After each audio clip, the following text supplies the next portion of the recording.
నమస్కారం అండి. Granny kitchen స్వాగతం. ఈ రోజు మన అమ్మమ్మ గారి చేతి వంట మునక్కాయ టమాటా వండుకుందాం. ఈ మునక్కాయ టమాటా చాలా రుచిగా ఉంటుంది. నేను చేసి చూపిస్తాను, మీరు తిని చూడండి చేసుకొని. మరి ఇప్పుడు చూడండి ఎలా చేస్తాను. మొట్టమొదట గిన్నె పెట్టాను, గిన్నెలో కొద్దిగా నూనె పోసాను, నూనెలో ఆవాలు జీలకర్ర వేసాను.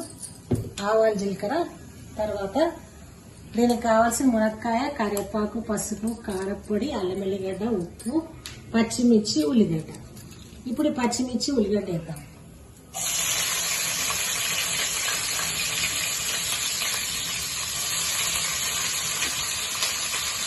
పచ్చిమిర్చి ఉల్లిగడ్డ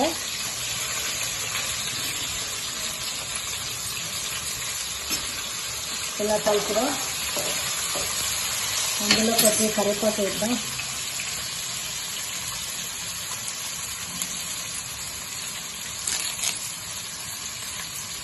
కరివేపాకు, కొద్దిగా పసుపు, కొంచెం పసుపు,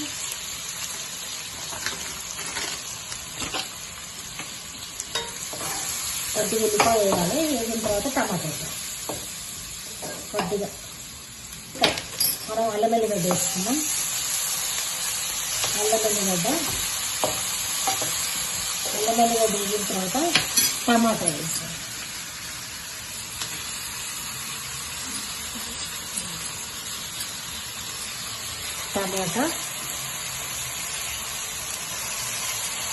టమాటాలు ఎక్కువగా వేయాలి, రుచి బాగా వస్తుంది. దించేప్పుడు కొత్తిమీర వేసుకోవాలి. అలాగే మునక్కాయ ఉడికినాక అప్పుడు మనం వేసుకోవాలి. ఇప్పుడు ఇలా కలుపుకుందాం. ఉప్పు వేసుకున్నాం, ఒకటిన్నర ఉప్పు వేసుకున్నాం. అట్లాగే కారం వేసుకుందాం.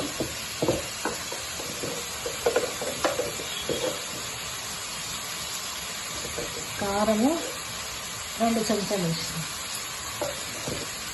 వేసి ఇలా కలుపుకుందాం. ఇలా కలుపుకున్న తర్వాత మునక్కాయ వేసి మూత పెడదాం. ఇప్పుడు మునక్కాయలు వేసి మూత పెడదాము. దించేప్పుడు కొత్తిమీర వేసుకుందాం. అప్పుడు మనకు మునక్కాయ కూర అవుతుంది.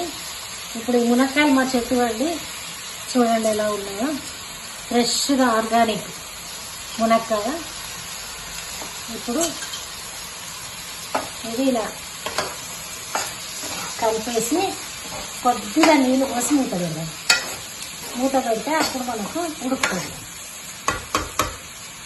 ఇప్పుడు కొద్దిగా నీళ్ళు పోసుకుంటున్నాం, ఎందుకంటే అడగంటకుండా.